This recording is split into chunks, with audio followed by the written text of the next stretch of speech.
Assalamualaikum warahmatullahi wabarakatuh. Okey, hari ini anak-anak pelajar serta penonton di luar sana, kita akan belajar tajuk bab 9 iaitu pengurusan dan penyediaan makanan. Okey, hari ini cikgu akan membawa anak-anak pelajar cikgu untuk membuat amali masakan ya.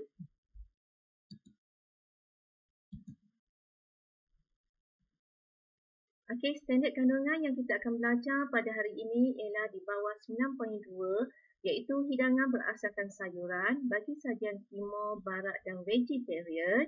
9.3 hidangan berasaskan ikan dan karangan laut bagi sajian timur dan barat. Tak ada vegetarian, cikgu silap kat sini. Okey, seterusnya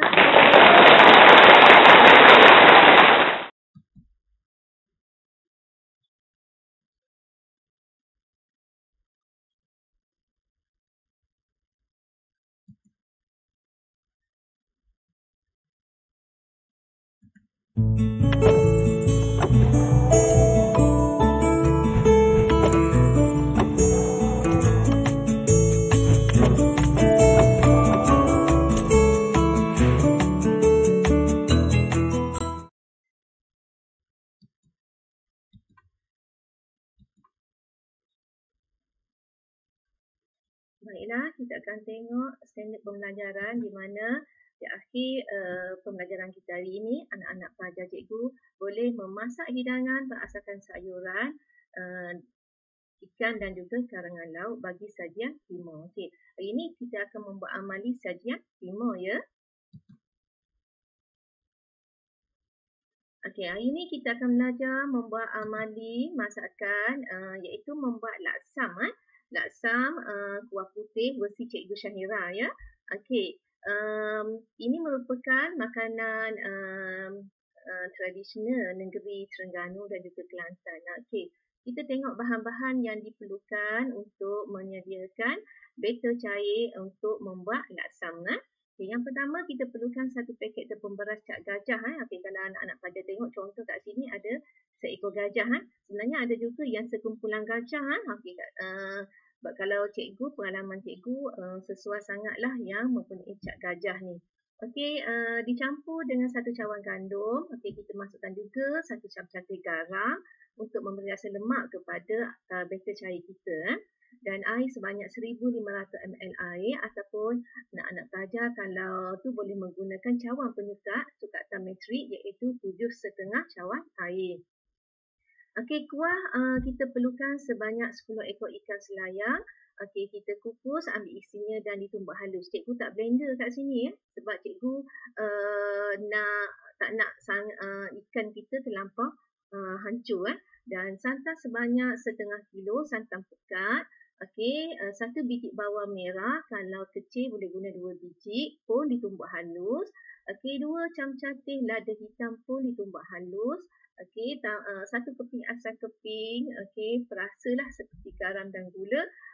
Serta masukkan air dalam 700 hingga 1 liter air. Mengikut cita rasa lah kita nak pekat ataupun cair mengikut cita rasa kita. So, ulam-ulaman yang kita gunakan di sini ialah kacang panjang. Okey, kita guna kopis, kita guna timun batang, bunga kantan dan juga tauge. Okey, bagi setengah orang mungkin dia tidak suka bunga kantan tetapi cikgu sangat sukalah bunga kantan sebab aroma dia dengan tu kita dapat rasa Okey, kalau anak-anak pelajar cikgu tengok kat sini sebenarnya hidangan kita hari ini merujuk kepada hidangan sepinggan lengkap ya, yang di mana mengandungi semua nutrien yang diperlukan oleh tubuh badan kita iaitu tepung beras ini memberi nutrien karbohidrat. Okey, manakala kuah yang kita guna ikan selayang tadi mengandungi protein dan juga lemak ada santan kat sini. Okey, manakala ulam-ulaman juga membekalkan vitamin dan garam mineral. So yang ni cikgu tak nak terang sebab kita dah belajar sebelum ni fungsi-fungsi nutrien yang telah cikgu sebut. Cuma kat sini ini ialah makanan sihat ya, sebab dia merupakan makanan sepinggan lengkap, makanan seimbang. Okey. Seterusnya kita tengok penyediaan batter Okey, yang ni batter ni ialah batter cair kita nak sediakan laksam tu. Okey, masukkan sepaket tepung beras tadi bersama dengan gandum masukkan juga garam tadi dan air dan kita buat lubang di tengah ini untuk memudahkan kita memasukkan air. Air hendaklah dimasuk sedikit demi sedikit bertujuan untuk mengelakkan daripada dia berketul lah. Sebab kita nak batter cair kita ni dia punya dalam keadaan tekstur dia tidak berketul.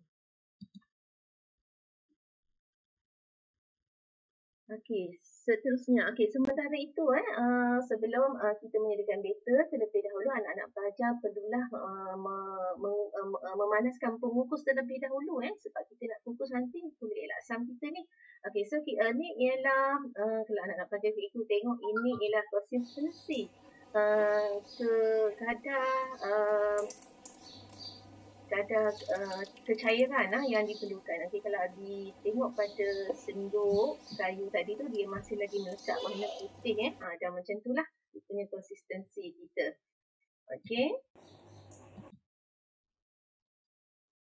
Seterusnya ni maksudnya kita biarkan batter kita sekejap supaya untuk menjadikan tekstur kita laksam kita lebih baik. Tadi kan cikgu dah maklum kita panaskan pengukus dan pengukus kita ni sudah mendidih. Yang pertama peringkat awal ni ialah tips yang anak-anak pelajar cikgu. Tip yang pertama kita menggunakan kat sini terlebih dahulu kita panaskan tudung periuk tanpa disapu minyak.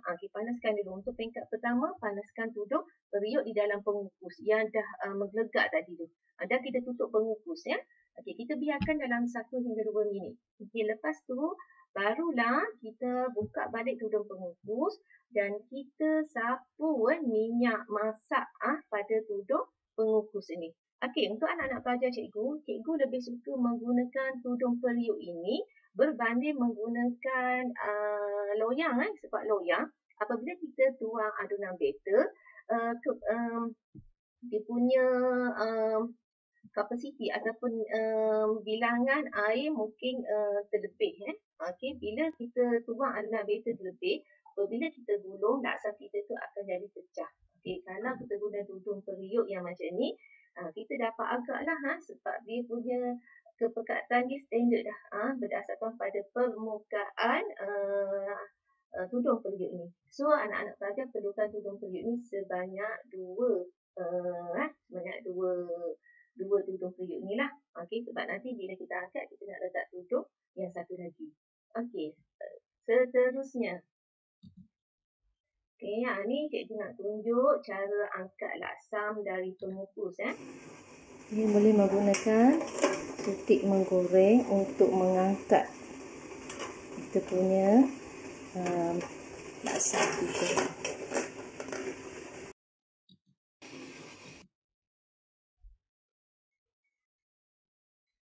So ini ialah cara nak menggulung di mana kita perlu menggunakan hujung sudu.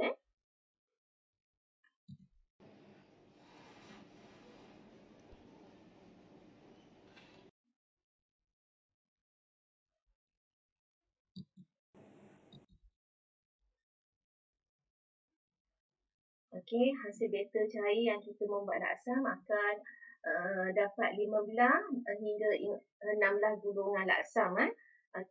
Ni gulungan ni ialah versi Cikgu Syahira. Walau bagaimanapun anak-anak pelajar cikgu boleh juga menggantikan inovasi lah kalau tak nak guna laksam. Di Terengganu juga dia boleh menggantikan dengan laksa.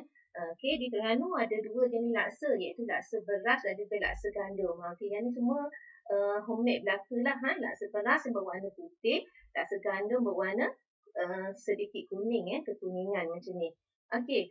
Biasa kalau di Kemaman mudah didapati laksa kedua jenis laksa ini di pasar Kemaman lah. Manakala di Kuala Terengganu mudah didapati di pasar Batu Enam. Walau bagaimanapun anak-anak pelajar cikgu mungkinlah susah nak cari. Terutamanya bagi penonton yang di luar Terengganu boleh menggunakan laksa kering yang banyak terdapat di pasaran ataupun di kedai-kedai. Laksa kering ni banyak jenis lah. Ada yang jenis yang cat rambutan, ada cat bawang, ada Cak Masjid. Jadi ni terpulang kepada anak-anak pelajar lah kalau nak menggunakan laksa kering. Cuma bila nak menggunakan laksa kering ini, anak-anak pelajar perlulah terlebih dahulu merendam laksa tersebut sebelum direbus dalam lebih kurang 15 hingga setengah jam lah. Kemudian kita memudahkanlah untuk kita merebus untuk step merebus seterusnya. Okay, apabila anak-anak pelajar cikgu merebus laksa kering ini, anak-anak pelajar juga perlulah menambah cikgu suka tambah garam untuk rasa lemak sikit pada kita punya laksa kering tadi, dan juga masukkan minyak masak supaya apabila kita sejak laksa yang kita rebus tadi, ia tidak melekat antara satu sama lain semasa proses kita hendak menghidang makanan. Okey, untuk hari ini cikgu akan ajar anak-anak pelajar cikgu dah belajar cara membuat laksam. So kuah putih cikgu akan ajar pada siri yang kedua. Cikgu harap anak-anak pelajar cikgu boleh tunggu untuk next pembelajaran kita. Sebenarnya selain pada kuah putih, negeri Terengganu juga biasa menggantikan dengan kuah merah, kuah masak. Okey, so nanti insyaAllah cikgu akan berkongsilah dengan anak-anak pelajar.